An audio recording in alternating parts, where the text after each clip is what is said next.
Assalamualaikum warahmatullahi wabarakatuh. Halo rebahan klub, dimanapun kalian berada, semoga kalian baik-baik saja. Di video kali ini saya akan mereview dan merangkum alur film serial TV mega klasik Karmapala Season 1 berjudul Ramayana yang ditayangkan pada tahun 2002 lalu. Pada film kali ini saya akan merangkum episode demi episode sedikit sinopsis dari kisah Ramayana yang berarti perjalanan Rama, yaitu kisah fiksi atau cerita pewayangan Nusantara yang menceritakan kepahlawanan tentang Rama titisan Dewa Wisnu untuk menggempur kerajaan Alengka yang dipimpin oleh Raja Angkara Murka yaitu Rahwana, sekaligus penculik istri Rama yang bernama Dewi Sinta. Rama yang dibantu oleh para wanara atau kera yang mempunyai ilmu sakti untuk melawan Rahwana. Gimana kisah selanjutnya? Yuk langsung saja ke pembahasan film, dan jangan lupa subscribe channel ini agar tidak ketinggalan di episode-episode berikutnya.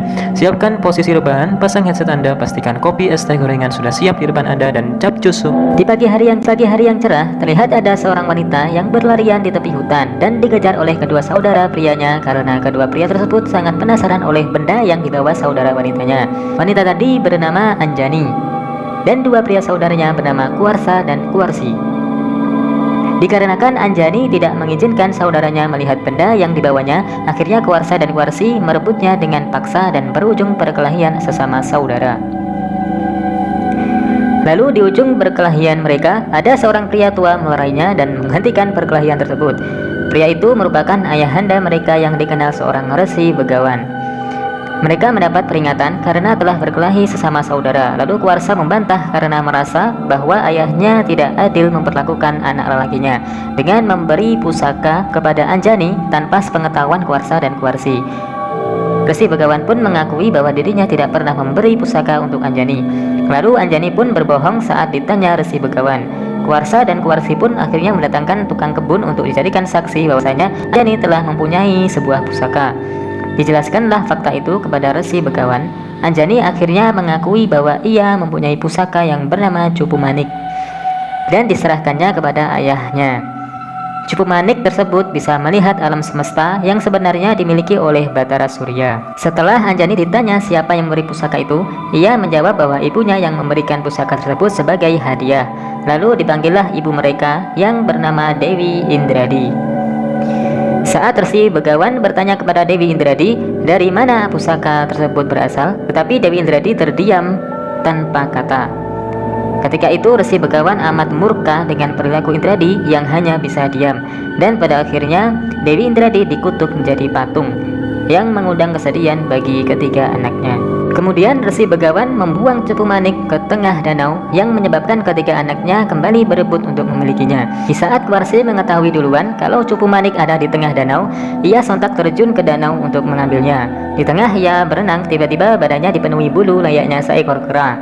Lalu disusul Kuarsa yang juga terjun ke danau dan badannya juga berubah berbulu layaknya seekor kera. Ketika mereka saling bertemu dengan tubuhnya yang berbeda dari sebelumnya, akhirnya mereka berkelahi karena mereka berdua sama-sama beranggapan tak saling mengenal. Lalu di waktu bersamaan, Dewi Anjani sempat membasahi mukanya dengan air danau tadi sekaligus meminumnya.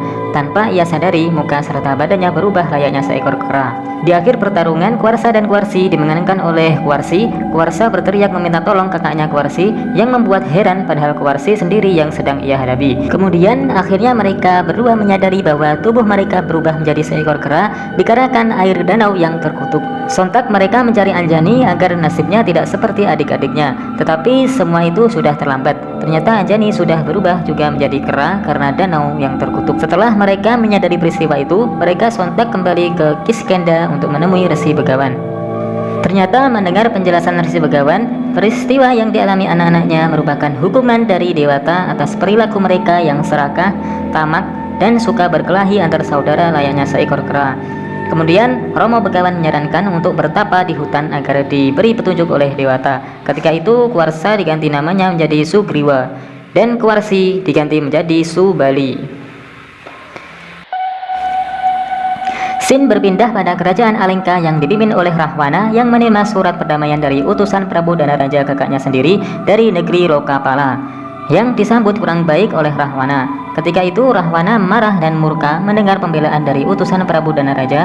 Lalu Wibisana, adiknya Rahwana, berusaha menenangkan kakaknya Rahwana agar kemarahannya tidak menjadi-jadi dengan cara menyarankan seorang utusan Prabu Danaraja untuk kembali ke Lokapala dan menyampaikan permintaan maafnya. Tetapi seorang patih utusan Prabu Danaraja dari Lokapala tetap bersikeras melawan Rahwana untuk menjaga kehormatan kerajaannya dan siap menjadi korban. Mendengar itu Rahwana segera menyerang dan terlibat pertarungan sengit.